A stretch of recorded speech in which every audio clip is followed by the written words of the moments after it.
Charter schools are an ever-expanding educational phenomenon in public education in the United States. They are usually opened as public schools that operate within traditional public school systems, but they operate with more autonomy within the system. There are traditional public schools and there are public charter schools, but a public school is funded by the public and is an open enrollment school, and both of those things are true about charter schools as well. So what is a public charter school, and how does it operate differently from a traditional public school? A charter school is a public school that's freed from certain regulations and conventions of public education in return for total accountability for results. Charter schools are public schools that are held accountable for results, open by choice, and free from most rules and regulations that typically hamstring most other public schools.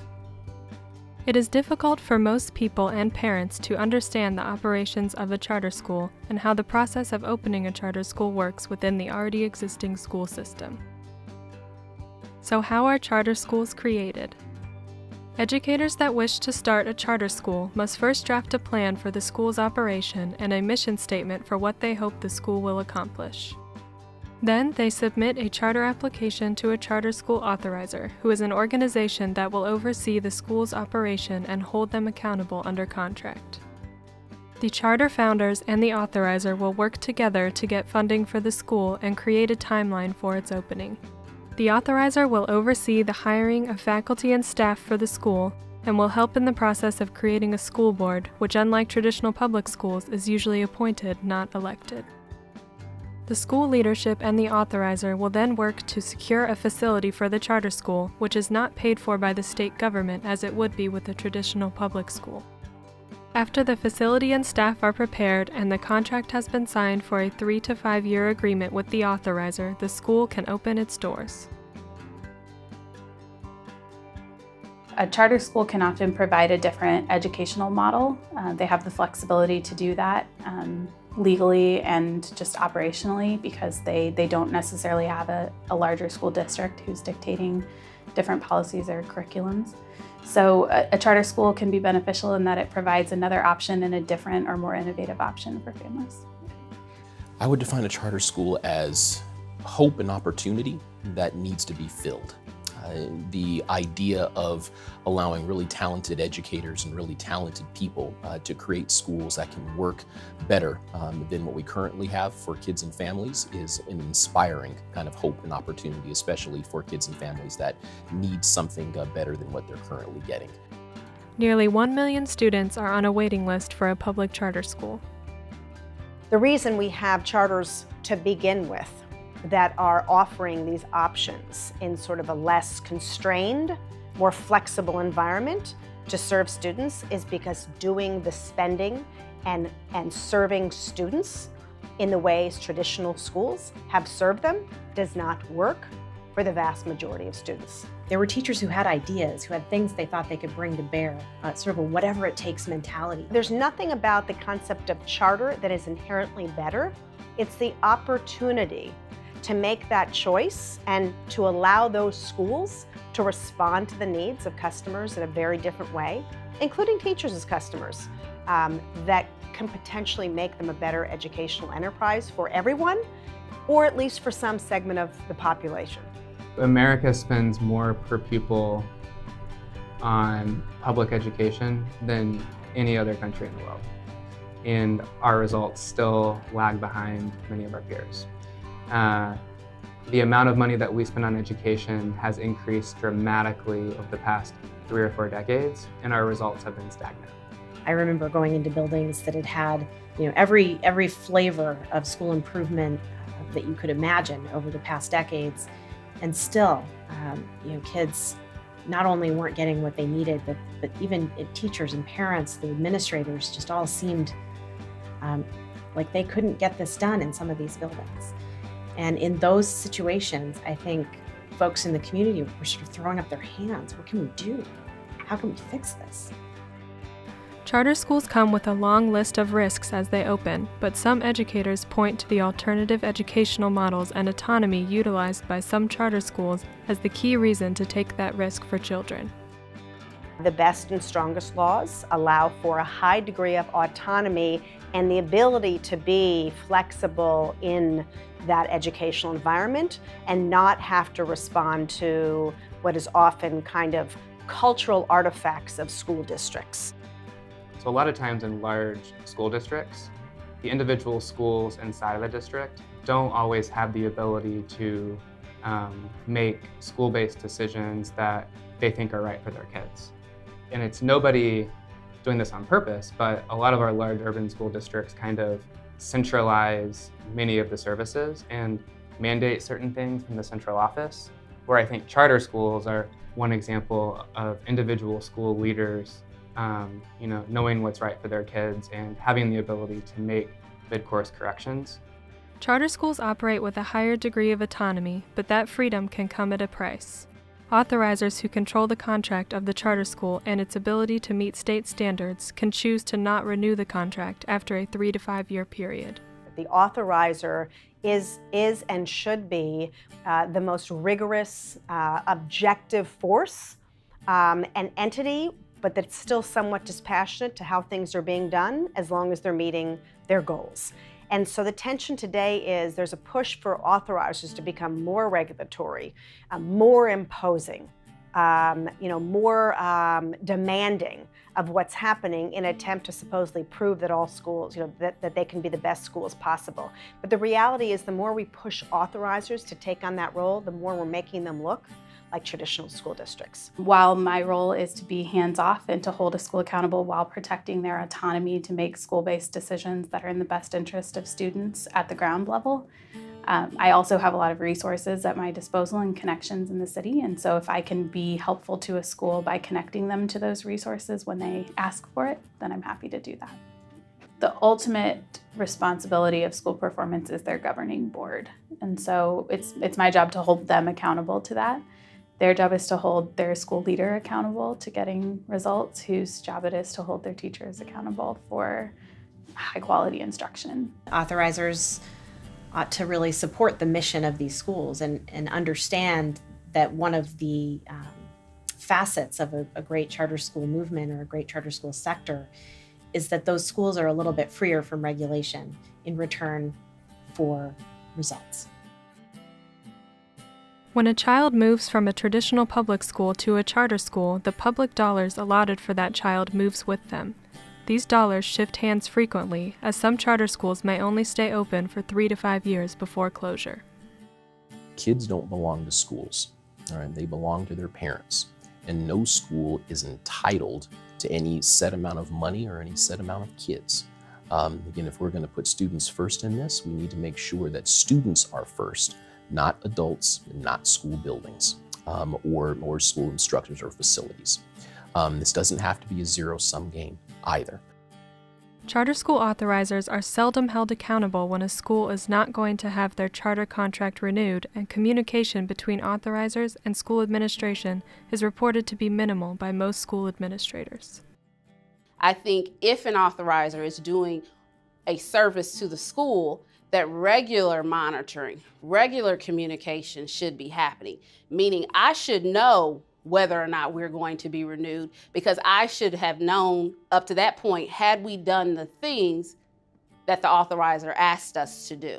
So if after reviewing us after year 1, you saw that there were certain areas that we needed to work on, we had that conversation, the expectation is that year 2, those things have been worked on. And then at the end of year 2, if there were some expectations of, I need you to take care of this, so that year 3, those type of conversations or supportive conversations have not happened.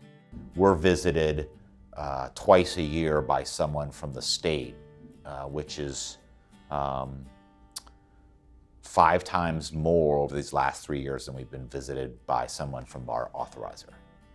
It's actually pretty unfortunate that someone or folks who are a part of the education world would rely so heavily on test scores to make a decision, versus testimonial versus growth over time versus history versus looking at the community and the need within the community for a school of this nature. It's even more disturbing that a decision was made about the closing of the school when in my 3 years here, I hadn't made contact with any of our authorizers prior to their coming to review our charter renewal. If there is a problem, that particular person in our Office of Charter School may make a visit to the school to talk about what's going on, provide suggestions on how they might be able to correct the deficiency or the problem that exists. And so to set up a quarterly, no, but on a needs basis. But annually there are reports that come in, and a report is created annually for a school. It would be at the end of a charter agreement where we would say to them, this is not working, and therefore we choose not to renew your charter. However, there are schools that we have closed during the period of the charter. When a school is going to be non-renewed, or has chosen not to apply for renewal because they know they are not serving students and families well, then we work with the school and the community to ensure that families understand why the school is being closed, that they know what their other options are in the community, and we work with them tirelessly to ensure that they have the opportunity to make another choice for their student. It's a huge undertaking to think, and a huge jump, maybe sometimes a leap of faith. Whether you're a parent or a student or a teacher, I'm going to join a school and be part of something that I'm not even sure will be here. Where I went to school, it was there for 100 years, or my school was there for 30 years. And the reality is that what makes the promise of charters, albeit tenuous, really amazing, is not only the record we now can look at, which is that these schools have actually not just transformed schooling for some students, but it's transformed how districts are run, it's transformed how states are run, it's transformed how we think of standards, it's transformed how we think of teacher performance. And so it's transformational for anyone involved, and they have the ability to influence. Charter school initiatives start with a lot of hope and promises for a better education, but those promises can go unfulfilled for children, and they often do. Nearly 3,000 charter schools have been shut down over the last decade. Charters are not promised. Charter schools are not promised. There's no guarantee. You have some, like you said, you have so many closing. So my child can get adjusted to go in here 2 years, but there's no guarantee that third year they're going to be able to come. You know, would I recommend charter? I would recommend, no, I wouldn't, to be honest. I would say do your homework, see where the charter is, you know, as far as the grade, where they are academically, you know, where their test scores are, because these are the things that Ball State graded us on. You know, see where they are before you enroll your child in a charter school. I would never maintain that the school has been entirely effective for everybody. I'm not satisfied at all with the quality of the service that we provide. I am also worried about the kids and families who now are forced to make another change in their life that may be pretty rocky for the kids in their education. These kids that we are uprooting, they're our future. So when we come in and say we're closing, their mindset is why, and what did we do wrong? If you're a parent and you send your kid to a charter school, you really don't know what's going on behind the scenes. One of the other pieces with the charter world, it's a numbers game, it's a money game. And unfortunately, there are some politics that are involved that unfortunately don't take into consideration the long-term effect or impact that it's going to have on our students who have left their home schools because they weren't successful there. While the face of public education in America is changing, charter schools continue to expand and grow, and with current growth trends could represent 10% of all schools in 10 years. Charter schools will be part of the public education landscape moving forward, and educators are looking for ways to work together.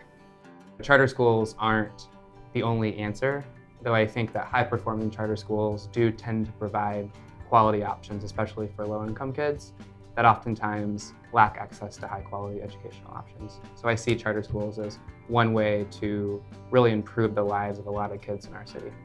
We're trying new things and learning more about how to make educational opportunities of quality that are successful. What I would hope to see in the future is more innovation and some things that are really out of the box. The more we can move beyond the politics and get down to the nitty-gritty of how are these things working together to help kids? How are we solving more problems? How are we meeting special ed needs? How are we making sure transportation is available to get every kid to a school that's right for them? Those are the types of questions I think we can now begin to answer and kind of move beyond the politics. I'm a proud dad of 2 girls, a 9-year-old and a 7-year-old, and they share many similarities, but they're also very different and have different needs. I think the beauty of creating schools that have a specific way in which they engage kids, or have a diversity of ways, across education sectors to engage kids, is really important. Whether that's a charter school or a district school or a magnet school or a private school, whatever kind of a school it is, finding the school that fits your kid the best is a huge advantage. And the advance of the charter school work has provided a more diverse array of schools for parents to choose from. And the high quality ones are doing kids a high service for their life outcomes.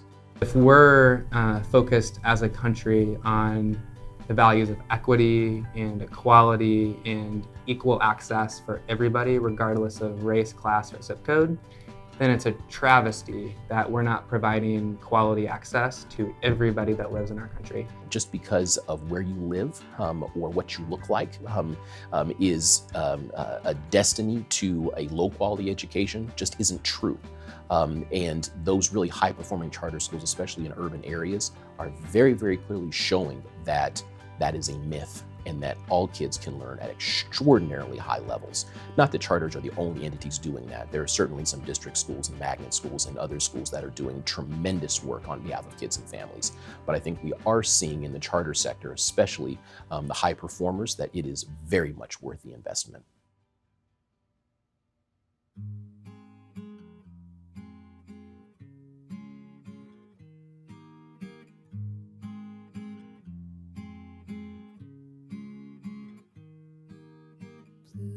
Jean, baby, stop looking so sad. I've seen the future, it ain't looking that bad. The trees were higher, you were still there. I'm not supposed to tell you anything about it.